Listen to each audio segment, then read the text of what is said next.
आप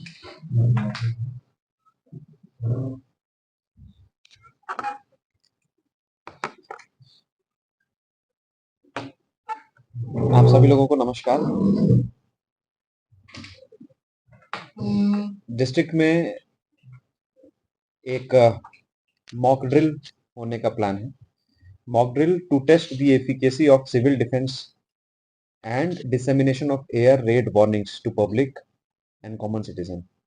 अर्थात air raid के समय सिविल डिफेंस वॉलंटियर्स का क्या रिस्पॉन्सिबिलिटी रहेगा, प्रशासन का क्या रिस्पॉन्सिबिलिटी रहेगा, वेरियस लाइन डिपार्टमेंट्स की क्या रिस्पॉन्सिबिलिटी रहेगी और पब्लिक के बीच में क्या जागरूकता होनी चाहिए, इस चीज़ को लेकर एक मॉक ड्रिल आज शाम को 4 बजे सिपाहीजला डिस्ट्रिक्ट में हो रहा है। 4 लोकेशंस में, एक डीएम ऑफिस में हो रहा है, बाकी 3 सब डिविजन्स में हो रहा है।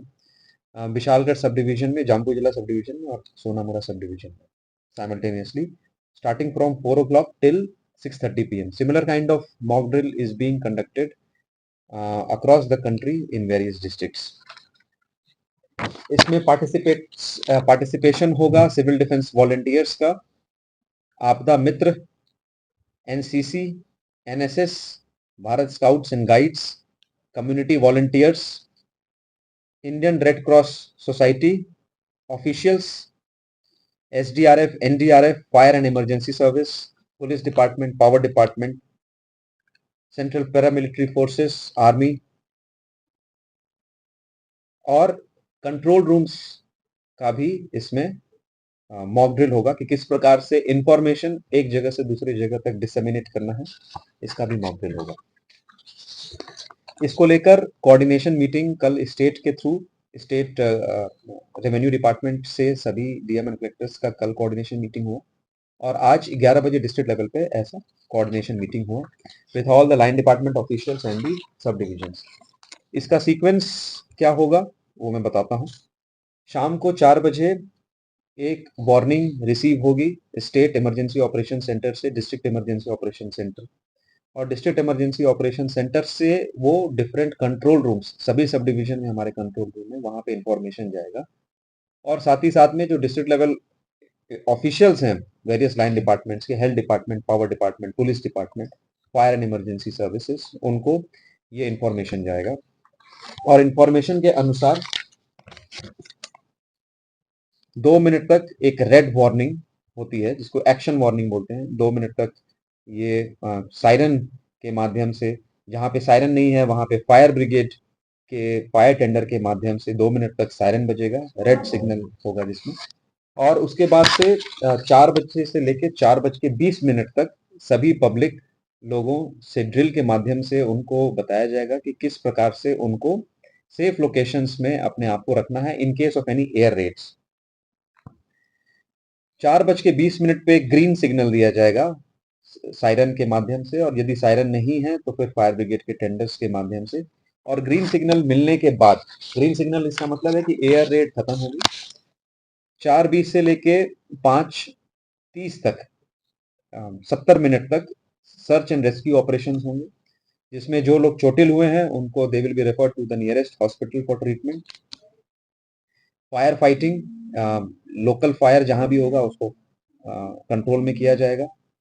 Operation of relief camps, essential services का रिपेयर, पावर डिपार्टमेंट अपने लाइंस की रिपेयर करेगी, पीडब्ल्यूडी अपने रोड्स का रिपेयर करेगा, आरडी डिपार्टमेंट अपने रोड्स का रिपेयर करेगा। डैमेज असेसमेंट होगा और डेब्रिस क्लियरेंस, मतलब जो साइट्स पे जो भी डेब्रिस होती है उसको क्लियर किया जाएगा। उसके बाद 5:30 बजे फिर से एक क्रैश ब्लैकआउट होगा। क्रैश ब्लैकआउट के समय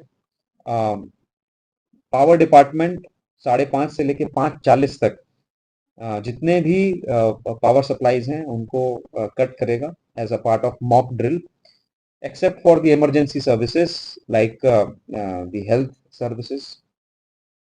और सारे रेजिडेंट्स और ऑफिशियल्स को भी इस तरीके की जानकारी दी जाएगी मॉक ड्रिल के माध्यम से कि उस समय उन लोगों के अपने अपने लाइट्स इमीडिएटली स्विच ऑफ कर देने हैं टिल द नेक्स्ट सिग्नल, और कवर ले लेना है सेफ लोकेशन में।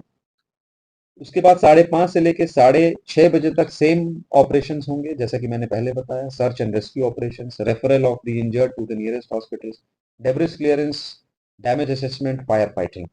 और 6:30 बजे फिर से एक डी ब्रीफिंग होगी डिस्ट्रिक्ट लेवल पे, और उसके बाद एक मीडिया ब्रीफिंग होगी।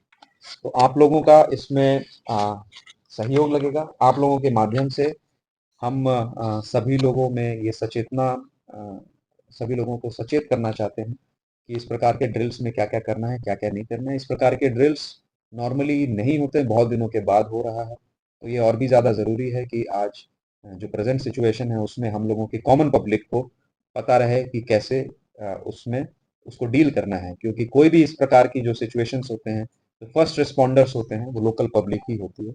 हमारे सिविल डिफेंस वॉलंटियर्स होते हैं, आपदा मित्र होते हैं। Thank you. आप सभी लोगों को पता है सिचुएशन अभी जो देश में है, सेंसिटिव सिचुएशन है, सेंसिटिव टाइम्स हैं, और मेरे हिसाब से तो इस टाइप के मॉक ड्रिल्स रेगुलरली होते भी रहने चाहिए, और यही कारण है। और एक क्वेश्चन है सर। सर अभी जो बांग्लादेश का जो पॉलिटिकल सिचुएशन सिनेरियो में सर चेंजेस आया है सर, इसके लिए अभी जो चल रहा है देश का सिचुएशन और जो एक चल रहा है पाकिस्तान के साथ, इसलिए सर त्रिपुरा के 3 बहुत सारे साइड पे सर बांग्लादेश बॉर्डर है, ये क्या सर त्रिपुरा के लिए थ्रेटफुल है क्या? ये सब इश्यूज पे actually I am not the appropriate person to say anything, but the point is कि any border area is sensitive, not just from external threats but also from various internal threats. हमारे border areas are susceptible for all kinds of illegal activities.